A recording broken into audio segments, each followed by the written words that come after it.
BA पाठ द्वितीय MDS university Ajmer के विद्यार्थियों, मैं डॉक्टर गैब्रियल खान से आचार्य राजनीति विज्ञान राजकीय महाविद्यालय अजमेर। हमारा जो विषय था वो था भारत शासन अधिनियम की विशेषताएं, salient features of the government of India act 1935। Bharat शासन अधिनियम 1935 की विशेषताएं, salient features of government of India act 1935। इसमें हमने 5 प्रकार की विशेषताएं कर ली थी।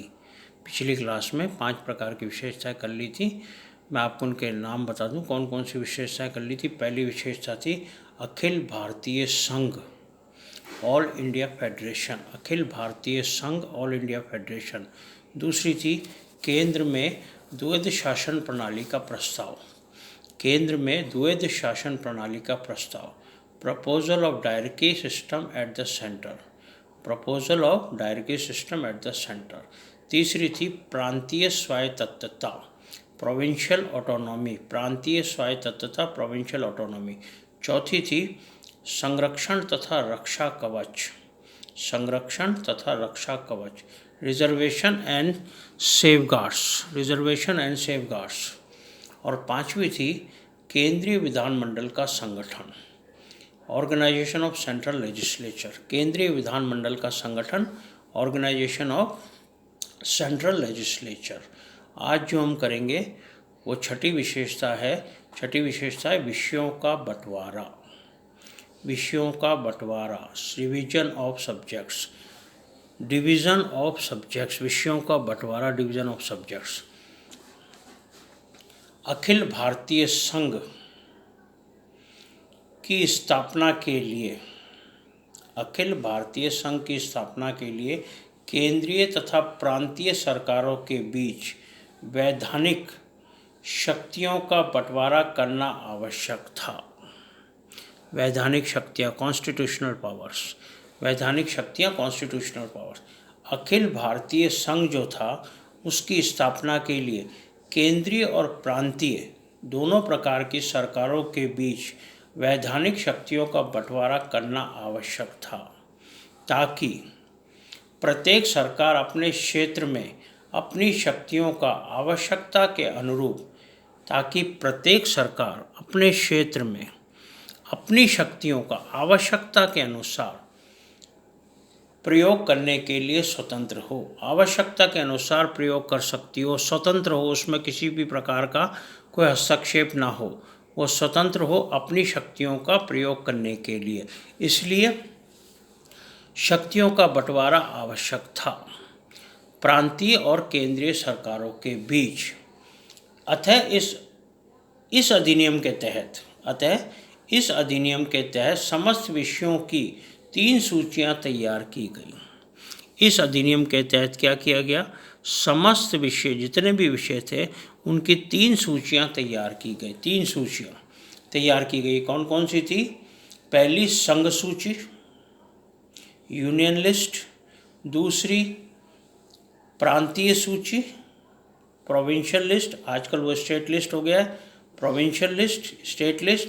और तीसरी समवर्ती सूची, कॉन्करेंट लिस्ट। यूनियन लिस्ट संघ सूची, प्रांतीय सूची प्रोविंशियल, उस वक्त प्रोविंशियल लिस्ट थी लेकिन अब हो गई स्टेट लिस्ट। और तीसरी थी समवर्ती सूची, कॉन्करेंट लिस्ट, समवर्ती सूची, कॉन्करेंट लिस्ट। तो ये 3 सूचियों में विषयों का बंटवारा कर दिया गया।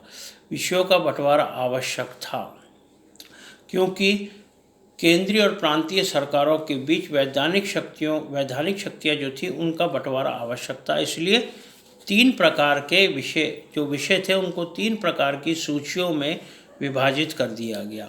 3 प्रकार की सूचियाँ बनाई गई, संघ सूची, प्रांतीय सूची और समवर्ती सूची। तो हम पहला देखेंगे संघ सूची। संघ सूची में कौन कौन से विषय लिए गए?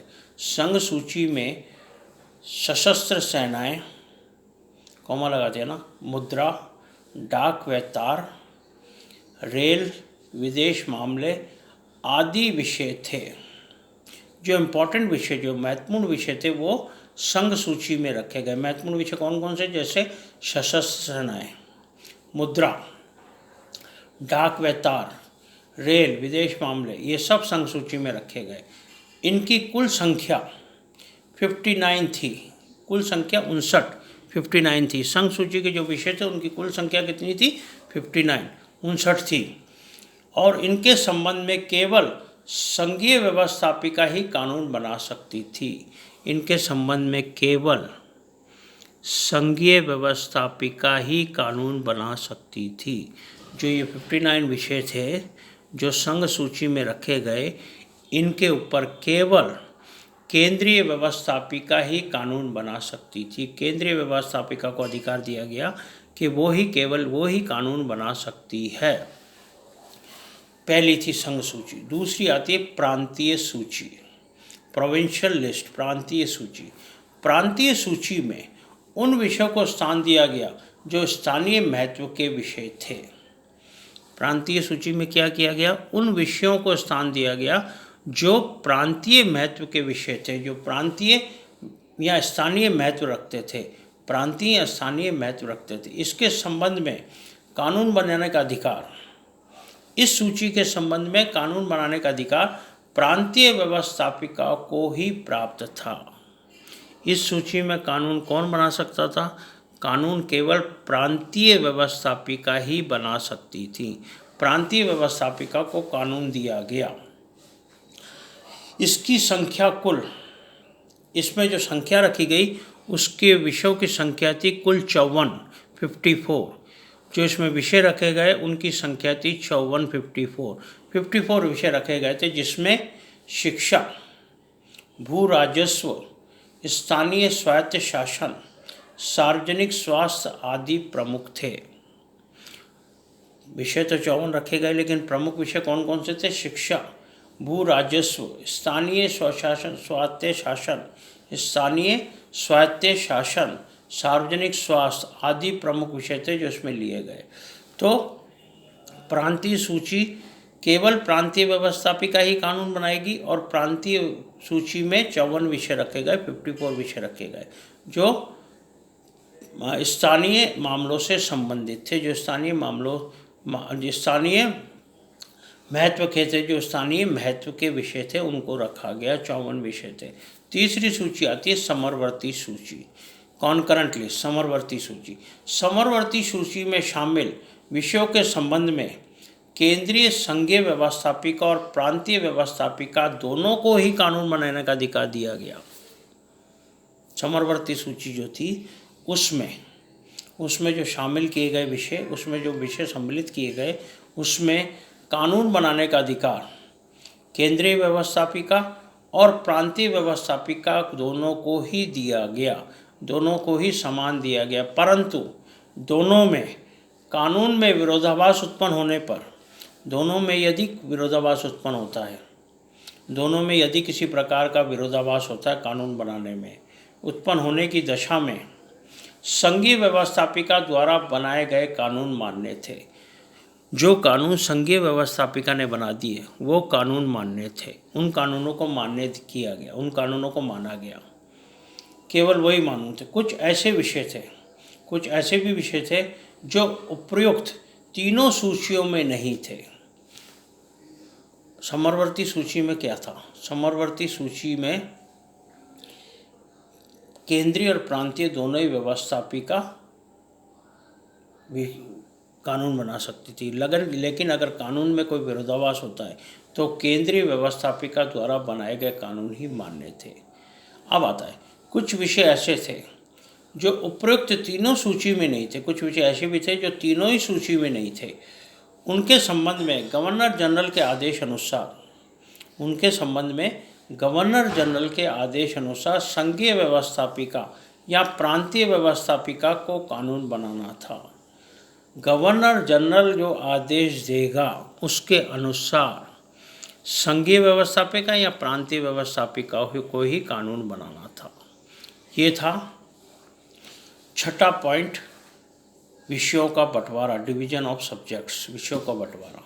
अब सातवां पॉइंट आता है भारतीय परिषद की समाप्ति, एबोलिशन ऑफ इंडियन काउंसिल। भारतीय परिषद की समाप्ति, abolition of Indian council.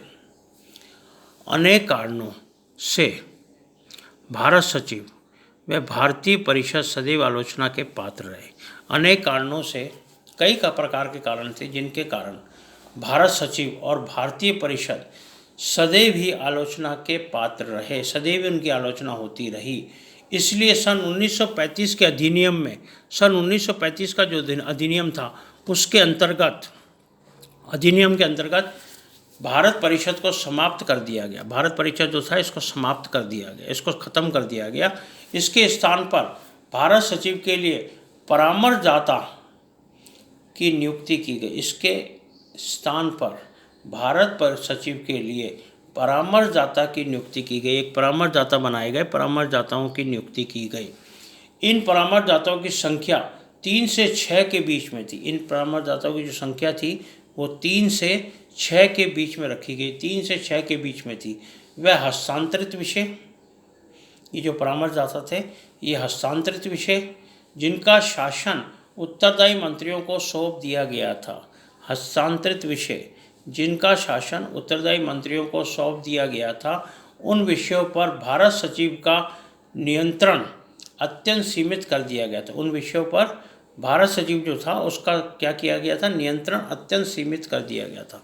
Bharat सचिव का नियंत्रण अत्यंत सीमित कर दिया गया था, सीमित कर दिया गया था। परंतु जिन विषयों में राज्यपाल तथा गवर्नर जनरल को स्वैच्छिक शक्तियाँ, डिस्क्रिशनरी पावर, किसको, राज्यपालों तथा गवर्नर जनरलों, राज्यपाल तथा गवर्नर जनरल को स्वैच्छिक शक्तियाँ, डिस्क्रिशनरी पावर्स प्राप्त थी, उनमें भारत सचिव को पूर्व की भांति ही नियंत्रण बना था। उनमें जो था भारत सचिव का पूर्व की भांति ही नियंत्रण बना था, भारत सचिव उन पर नियंत्रण रखता था।